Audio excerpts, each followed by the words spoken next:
Good evening, ladies and gentlemen. My name is Brytops, and welcome to the beginning of something new. Now, as I'm sure you're aware, this is Total War Warhammer 2, which is kind of the sequel slash add-on to the original Total Warhammer, which just expanded the playing world, added more factions, all that fun stuff. But I've considered doing a playthrough of this for a while now. A couple of years, in fact. But there is one problem that I decided that I would dedicate this particular episode to before we actually get started with the campaign proper. Those who have actually played this game, or have followed people who do, are probably aware that there is a crap ton of actual factions to play, let alone, like, different races and all that, let alone heroes and factions within, like, sub-factions.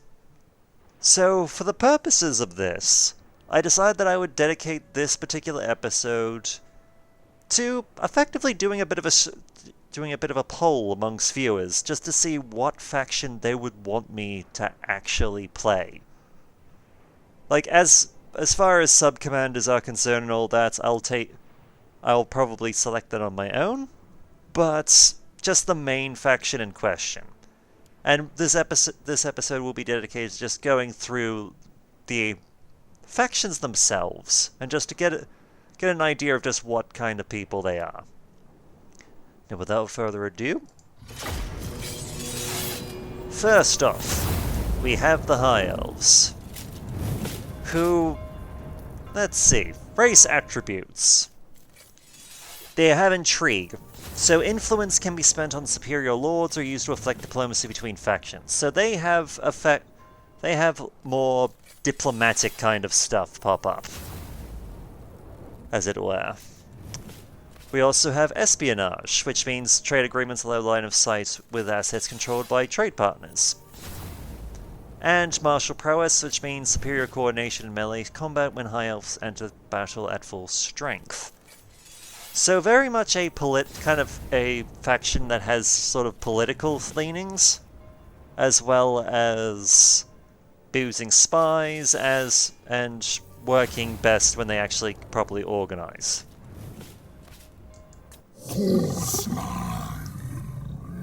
We also have Lizardmen. So let's see, Wizardmen, their race attributes. They have the geometric web, so settlements are linked by a network which boosts the power of commandments. Special spawnings, periodic missions allow access to powerful blessed variants of certain units. And beasts suitable for every task, though some are so ferocious they may lose control and charge ahead. So effectively, Lizardmen have access to dinosaurs. Big, scary dinosaurs that may or may not lose control and go nuts.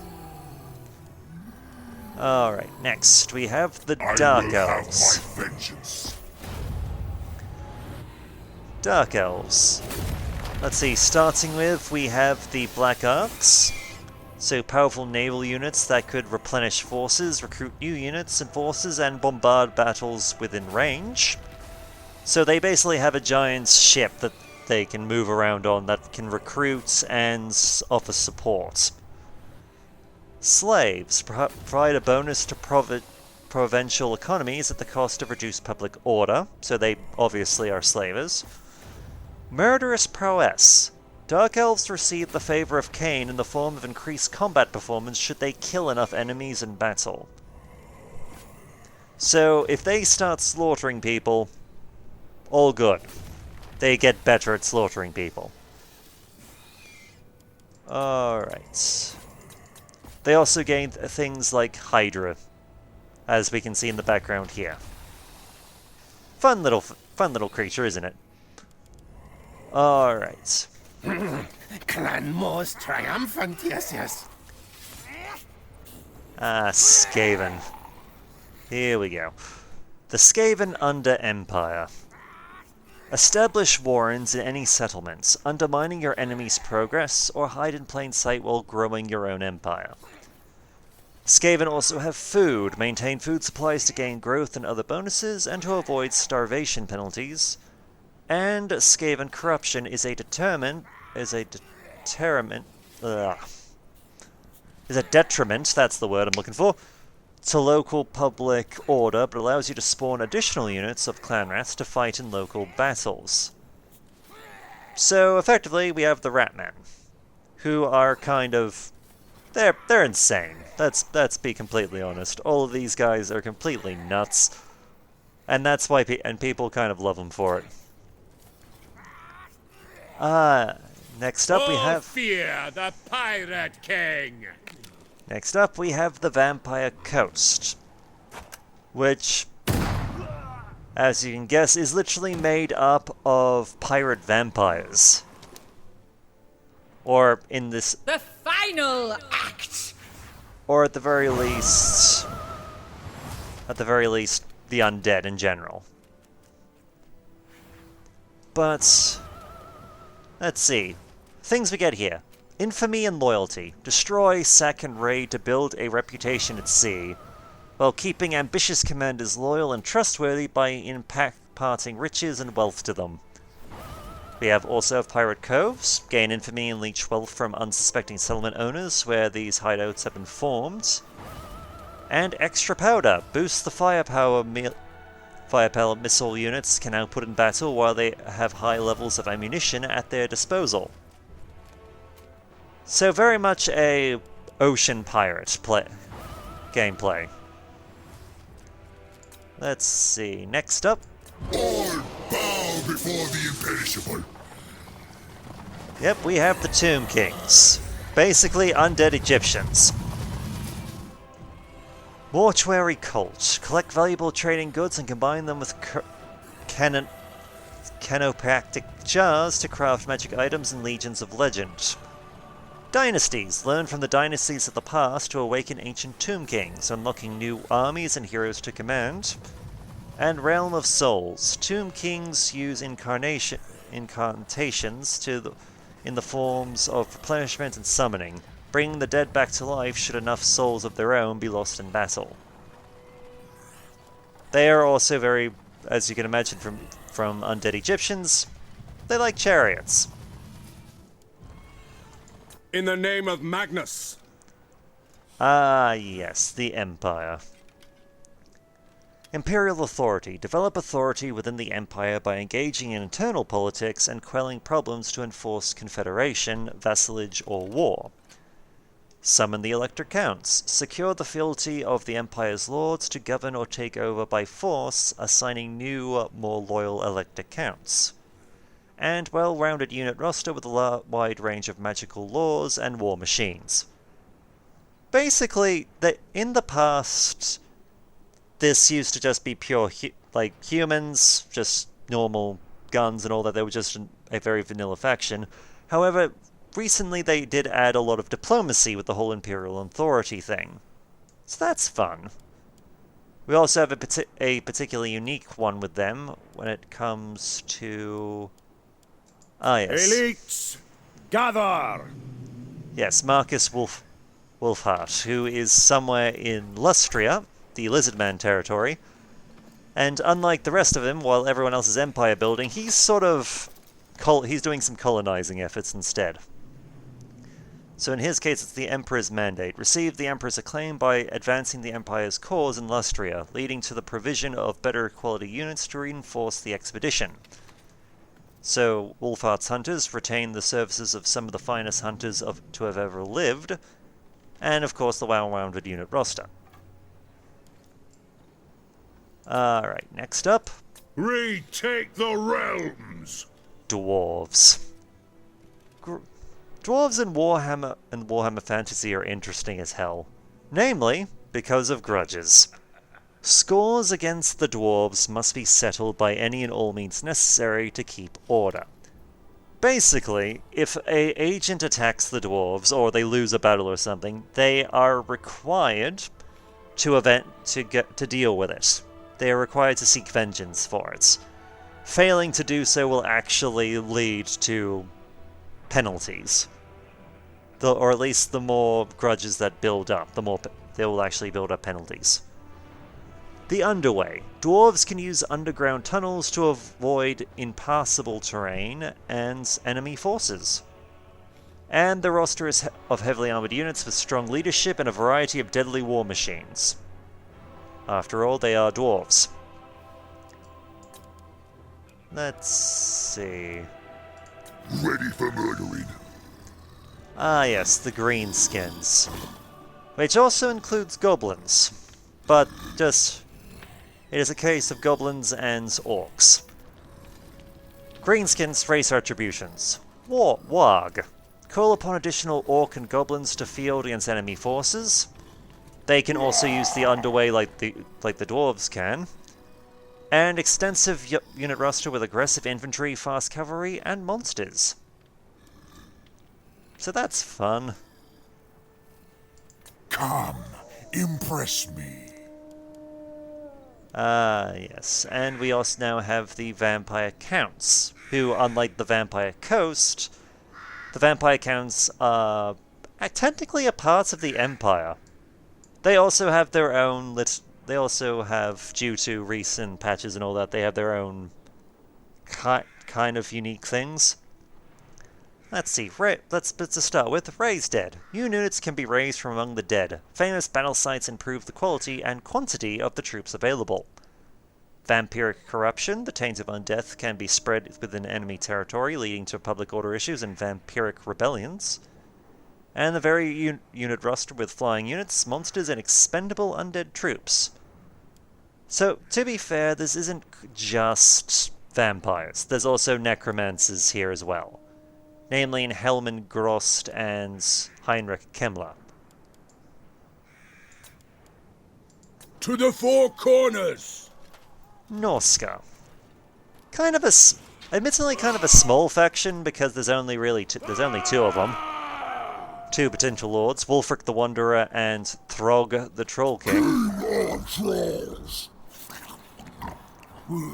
But raise attributes of Norska.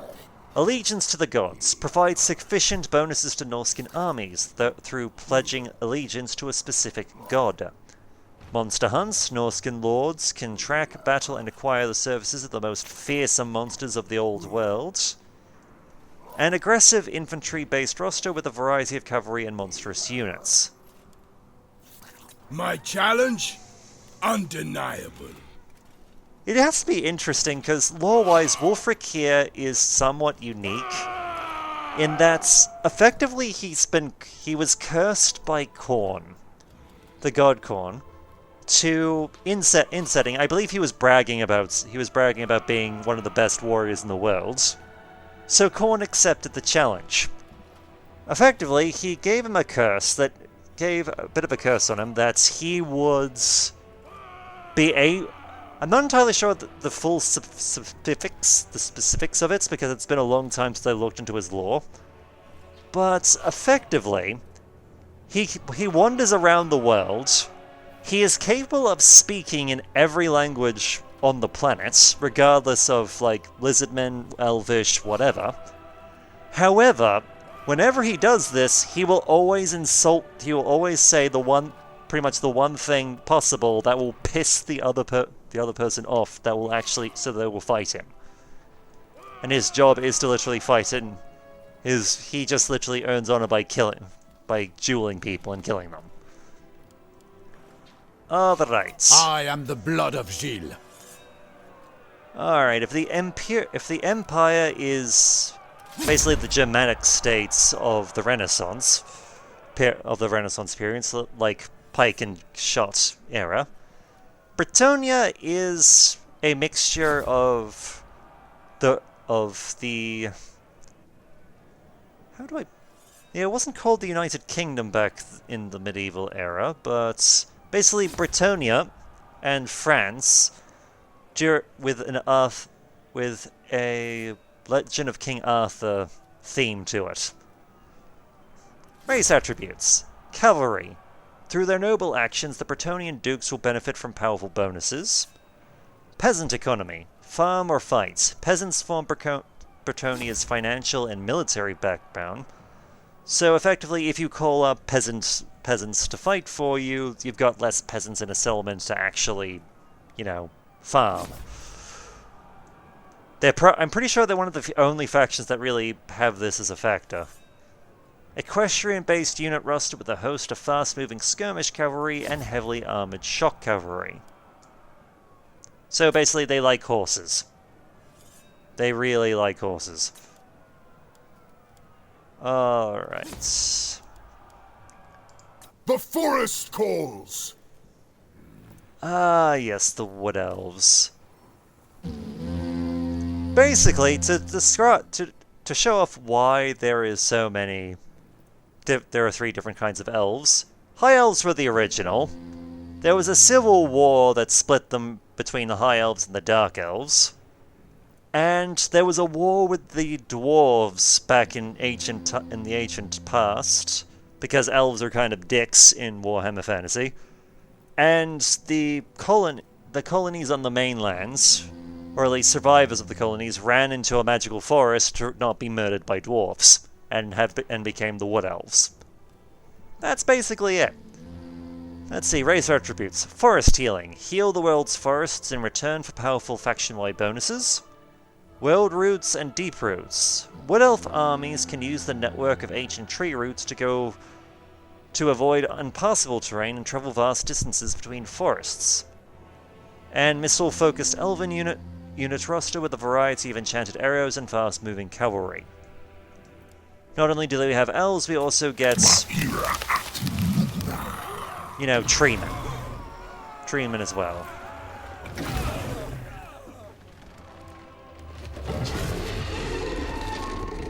Alright. We also have the Beastmen. Beastmen are very much they're very much a horde faction. Basically, they move around armies. They don't really have settlements. They move around. They have to stop and set up camp in order to actually do stuff. Let's see. The Dark Moon, a powerful recurring event that provides sufficient bonuses to Beastmen armies. So the moon is very important to them. Beast Paths. Beastmen armies can choose to use the network of hidden forest paths to avoid impassable terrain and enemy forces. An aggressive unit roster with a variety of fast-moving beasts and monsters.